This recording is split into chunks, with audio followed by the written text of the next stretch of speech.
everybody. We're live from the beautiful Red Lake Nation Powwow grounds. This is actually going to be the last powwow here. Really? They're going to change it. I don't know if they're moving it this way or that way, but once this powwow's over there.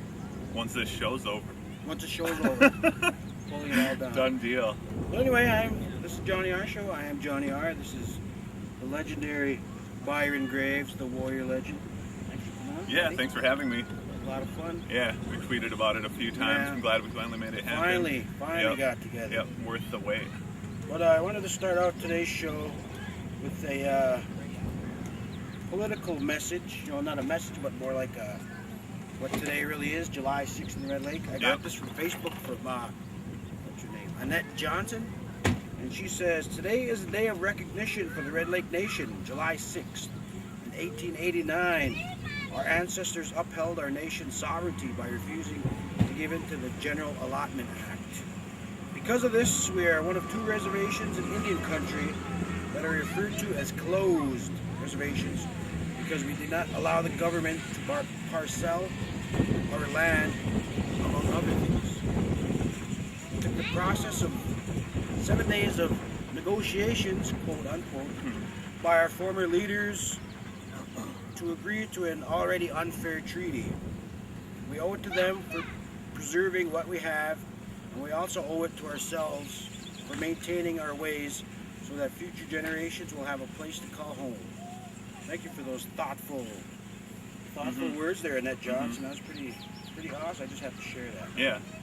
I actually bring that up quite often anytime I'm out and about in the world and someone asks me, well, where are you from? And that conversation always ends up leading to us being a sovereign nation. I don't think I have a conversation about Red Lake with an outsider without pointing out that we are one of only two sovereign nations and what that means. Yeah.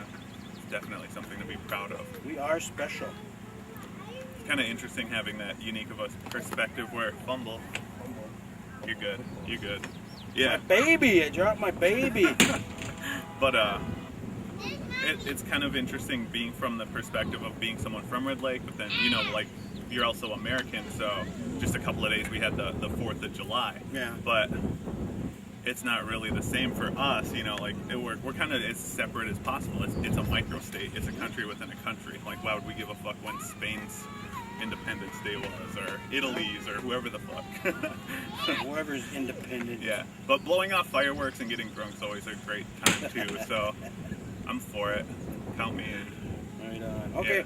we had a show with Res Rap Records a few weeks ago, and Tom Barrett Jr. brought up a story about how you just decided to jump in the ring and try to wrestle some guys, and you got thrown out of the ring by a Lex Luger-looking guy. Kill him later on. Yep. Yeah. Your side of the story is? Well, first of all, I'd like to thank Tom for having a photogenic memory. He was probably like 5 or 6 years old at the time, and he remembers it like it was yesterday. I barely remember yesterday, so I don't know. But yeah, so I think high school had just started, and it was the beginning of high school. You want to leave your mark and let everyone know, hey, this is who I am. I'm going to be the cool guy in high school. We're only like a week or two into the school year, and there was Charlie Norris and some other guys doing a pro wrestling event up here at the Humanities Center, and just being the jackass that I am, pre-MTV's Jackass, I got this wild, crazy idea to run into the ring, but I also knew I had to capitalize and make some money and show off to the people I was hanging out with, so I needed a donation of $10 from each person who I was rolling with. We got it up to 70 or 80, which in the mid-90s was quite a bit of money, I bet. And that would take you to Bemidji and back at least 50 times right there. This gas was 89 cents a gallon. But anyway, yeah, so I got enough friends behind me, riled up. They were pumped up on to prove how badass I was to them. I wanted to make 70 or 80 bucks, so I went took my time, hung out, was acting like I was just standing there watching. Caught a couple of security guards watching the match, not watching the people. And then I just booked it, just sprinted, and I dove in. And right when I went to stand up, this guy literally picks me up by the head, and he's just holding me up in the air like I'm a rag doll, like I weigh 50 pounds. And then he says, "Get the fuck out of here!" And he just flung me over the top rope, and I just went spinning, landed on the cement, and then I still, method acting at the time, I just tried to play it off like it was all part of the show, and yeah, Tom's right, I pointed up at him, and I was like, trying to do my best Hulk Hogan. That's something I'll never live down. You never think that when you do something that, 15 years later, people will still laugh about, but very Andy Kaufman, Man on the Moon. Very Kaufman. Yeah, there's things that I look back on, I'm like, why did I do that? And then simultaneously, I'm like, that was pretty fucking awesome. Yeah, NWO for life. For life. Yep. Oh yeah, you had your NWO. Oh yeah, for sure. Who didn't? Always. Who didn't? That was But, the shit. You sent me a couple questions that we can probably go over that are really awesome questions. I try. Yeah, like, do you remember your most epic bar fight? Most epic bar fight. Oh man, I actually have a couple of different ones. Do you want the Bemidji one or the Canterbury Park? Let's do the Bemidji one. Bemidji one? Okay, we'll For go the local. locals out We'll go there. local. Local crowd. Don't you know I'm local, este? Yeah, so I'm minding my own business at Keg and Cork, hanging out, packed night. It was like a Friday or Saturday night. Barely could move in the place. I'm in the back corner of Keg and Cork trying to hit on a couple of girls simultaneously, like figuring out which one I may or may not bang. And Of course. I glance over, and a couple of my buddies who were over by the pool tables, all of a sudden I saw them like getting into some kind of tussle or argument with these two bigger dudes who I ended up finding out later played for BSU football. But so yeah, I could tell they were fighting, and I saw security ushering and escorting these guys out, my two buddies, and then these three guys from the BSU football team. And so I'm trying to make my way through this packed crowd, having no clue what happened or what's going on. And I get outside, and the three dudes that my friends were arguing with were across the street by that Wells Fargo, and my buddies and all the people who came out to see the entertainment and the show were all standing on the Keg and Cork side. So I asked them, I'm like, what the hell's going on? What happened? And that guy was like, oh, he was talking shit about Native Americans and telling us to go back to the reservation, and he started saying shit to me. And I'm still holding my rum and coke, still processing like what's going on. And that should have been enough to make me irate, but for some reason for the sake of not going to jail, I was like, they're racist, whatever, no biggie, who isn't, right? So we're hanging out, and all of a sudden, the guy says something just mean to just my friend, just as on a personal, like, rude thing to say to my friend. My friend throws his Jack and Coke across the street at the guy, busts into the street. It might have been the alcohol abuse of me seeing him throw that. That's when I saw red. I was like, what the fuck? So I black out, and all of a sudden, when I come out of my blackout, I'm already mid-swing, hitting this guy in the face, not even realizing that I had just put myself into a fight with three other dudes. So someone grabs my arms from behind, and the other guy is punching me in the face. And I don't know if it was the amount of alcohol or if the guy was just a pussy, but it didn't hurt. I didn't really feel anything. And so I'm laughing at him, and I'm ridiculing him, telling him he hits like my little sister, who was like 6 or 7 at the time. I'm just loving getting hit, just having a gay old time with it. And after maybe like a minute or so went by, and I got kind of bored of the situation, I kicked the dude who's punching me in the nuts. And then somehow, some way, maybe I saw this on like an episode of Batman in the 60s, but I grabbed the guy underneath his arms, flipped him onto my back, and flipped him over onto his, and then I stomped him right on the throat. And then all of a sudden, my buddy who got in the fight in the first place, he was over there, and he like tackled him, and we just went to work on these dudes. We just kicked these dudes' ass for like fucking what felt like minutes, of glorious like 300 like slow motion minutes, but it was probably actually like 30 seconds. And then the cops came, and the bartender, I was still concerned with drinking. So I went back to the bartender. I'm like, am I kicked out because of the fight? And he was like, anybody your size, who at the time I was like 150, 160 pounds, just a scarecrow of a figure. He's like, anybody your size who would go punch that dude in the face is drinking on me, free, rest of the night. Because the dude I went and hit the first time, he was like 6'3", 6'4", just solid 220. Yeah, it was a silly move to punch that dude in the face. But it turned out well. It was epic. It was fun. You know, Yeah. As a Red Laker, I might be the only one that doesn't have a bar fight story. We got to get you into one. I gotta get a bar fight. Fight Club style. You know, it could just be me and you in the back, behind the there bar. we go. Yeah, Make it I look can punch good. you. Yeah, as hard there you as go. I can. Yep. And the video will show just you by yourself. There you go. Standing above you like Ollie type. Yeah.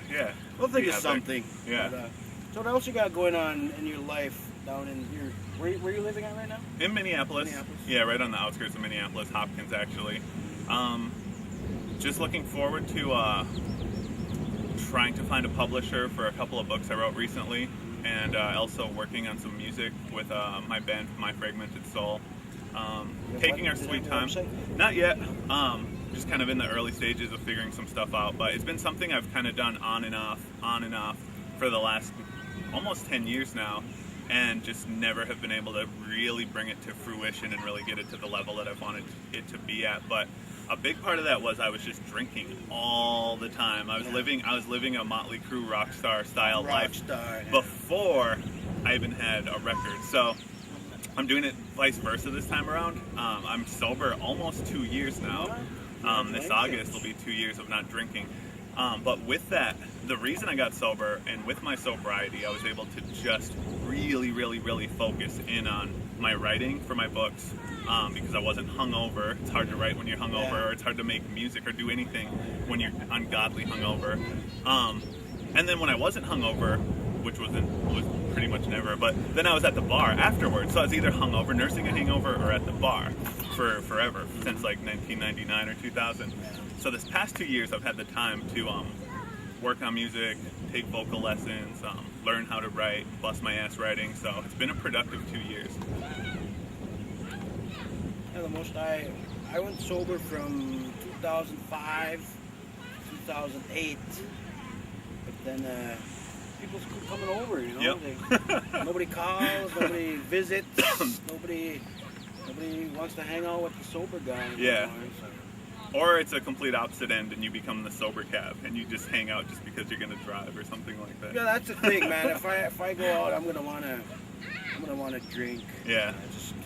Just the way I am. No, I actually have a pretty good time hanging out with my friends and going out to the bars and going out to shows, and I get to make sure that they're okay and they get home safe. So I still find a lot of amusement in going out to the bars and whatnot. It hasn't been that hard for me to not drink. I still like, sometimes I'll caress a bottle, or sometimes I'll sniff some alcohol and just daydream about it. But yeah. But then I think about the hangover the next day. Yeah. That's what keeps me from going. I'll hang over for like 2 or 3 days. And I'll just lay in bed. Hangovers get longer and worse the Yeah. older you get too. I used to pop out of bed when I was 21 like I was bulletproof and invincible. Like yeah. In my late 20s, it was a struggle. I was almost calling the hospital probably. Yeah. Panic attacks. Bring the IV. Me, man. Oh yeah. Anxiety. Yeah, those ain't no joke. You think you're dying, man. Yep. It's over. But one thing I realized, maybe you too, but all the years of drinking, for some reason I'm not able to process breakfast anymore. No. I don't know. I just can't eat breakfast anywhere. Just I eat some cereal. I get all jumpy afterwards. Or I think the only thing that works for me is a McMuffin. So, but that's It's a solid breakfast. Yeah. It's all your food groups. Yeah, that Yeah. is. That's Yeah. that's very. What's it called, a pyramid now? Yep. Used Something to like be a that. food drive. But you're a legendary around these parts for your Red Lake Warrior days. How many years in a row did you go to state as a Red Lake Warrior? Was it all 4? Nope.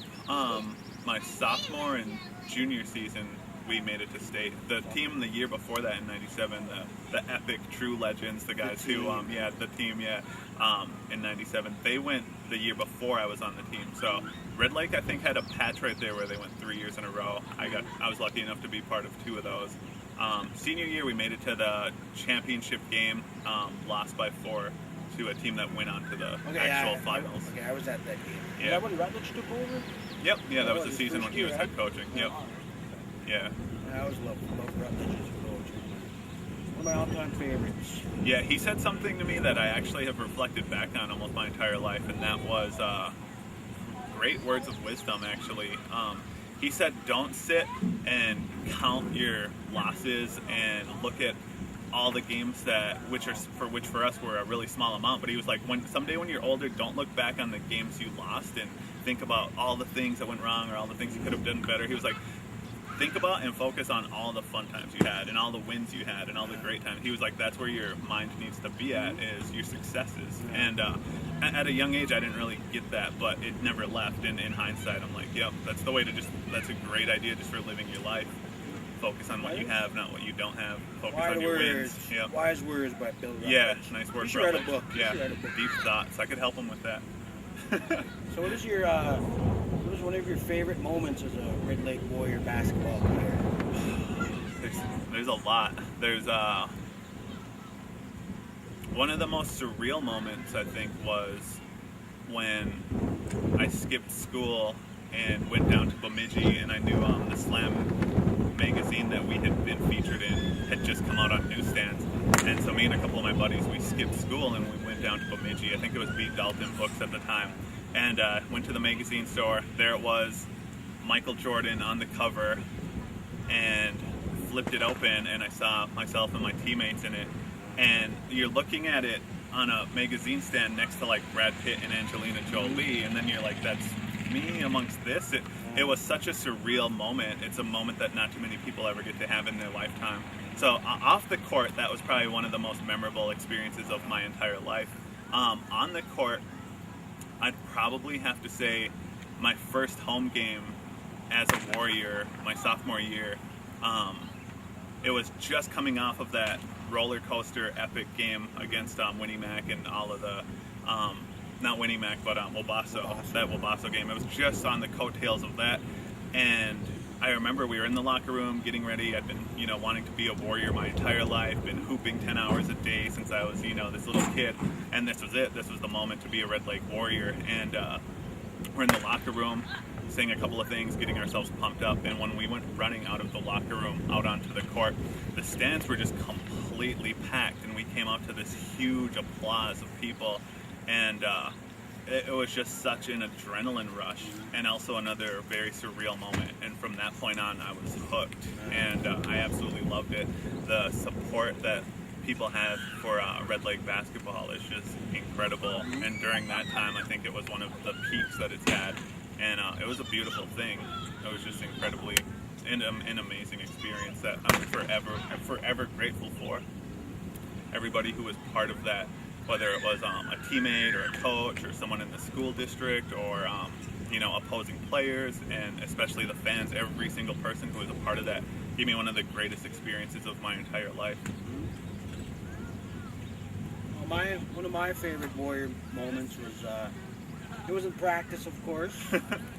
I was leading the second team, and we're practicing scrimmaging against the starters, tie game, half court, threw it up. Took down those 93 Warriors in the practice game. Nice. In the old Humanities building, which is I was one of the last, actually I was a starter in the last game ever in the Humanities. Senior night, yeah. Senior night. But God, my name was called, Randy Benes called my name out. Hell yeah. I think I started the fist pump that night. I was walking out like that. I was actually MIA for about that week before. I didn't practice or nothing because I got my payment. I was being a man at the time. I bet you had some fresh Jordans though. Oh yeah, I did. And I saw Jack up in the stands, seating games. Hey man, sorry if I suit up. Might as well. It's your last game, so thanks for that, Jack. Thank you for that memory. To start the last game at the Humanities. Nice. Number 42. I remember going to games in there, actually. Yep. Not on a Tom Barrett memory level, but it's a blurry, foggy rendition of that I was in there watching games at one point. I think that my first memory of their basketball was Junior Cobanese then when they started the whole, or brought back winning to Red Lake. Yep. Junior Cobanese, Brad Blue, yep. Boone Perkins, and all those guys. Yeah, when I was playing, people constantly used to bring them up and tell me about them. They'd always be like, you guys are all right, but Junior Cobe and that squad. Junior Cobe squad. Yeah, it was like the Jordan versus LeBron thing. I was like, I don't know. These guys were pretty dope. Looks like everybody's coming back. You got anything else you want to share with the the crowd of dozens Jonny R viewers? I would just like to say thank you for the opportunity for coming on, and like I was saying right before we started the show, shout out to Res Rap, shout out to yourself, shout out to Tito, shout out to Native American artists in general. I have so much respect for anyone and everyone who comes from a place where it can be challenging to do some of those things. It can be challenging to network. It can be challenging to lean on other people because there isn't as many artists. Down in like an area like Minneapolis, every fucking person you bump into does something artistic. Yeah. So it's not very hard to like network and do things. But up here, you really have to like bust your ass. Yeah. And you really are separating yourself from almost everyone else. So I just have nothing but respect and mad kudos to everybody. I'm sure I'm not naming a ton of other people, but if you're out there and you're busting your ass as a native artist, mad respect and mad props. It's very affirming for myself to feel like I have this support system and these people who I consider brothers out there doing their thing. It just inspires me to do my thing and go even harder. I like the word you brought up. Indii-aanish. Yeah. Being Indii-aanish. Yeah. See, right? With this camera set up right here, I'm feeling Indii-aanish. Right. That's why I've got these sunglasses on, and I keep continuing to avoid eye contact, and you're wondering who's looking at you, what they're thinking, what their thoughts are. But thinking they're driving by key. Right. Yeah, who the fuck does John Roberts think he is? That constantly goes through my head. Right, the Ojibwe outlaw who hasn't been in a bar fight. I forgot about that. I heard someone say that when they went by. Fucking Red Lake. Let's go get in a fight. Let's go fight some cops. I'm in. But yeah, last night I wore one of these to the pub, and I felt super like douchey for some reason. You know, I felt like the situation douche. Yeah. You know? That's an I could epic do it, level of man. douchey. I just the Indii-aanish comes out, and I don't really like promoting myself. I don't like. I'm a terrible businessman. I want to give away all these shirts. Right, but, you gave me one for free. free. And you have to be on the show you to have get to be on the show for free. Yeah, that's what it was. And on his email list. Yeah. And you have to retweet at least fucking like 50 tweets. At least. Yeah, I lost a lot of followers making sure I got this free shirt. Brother, thanks for coming on. Yeah, thanks for having me. Good stuff, man. And we shall continue Jonny R Day at the Red Lake thing. Hell yeah, the thing. The thing. Shit, yeah, man. Good stuff.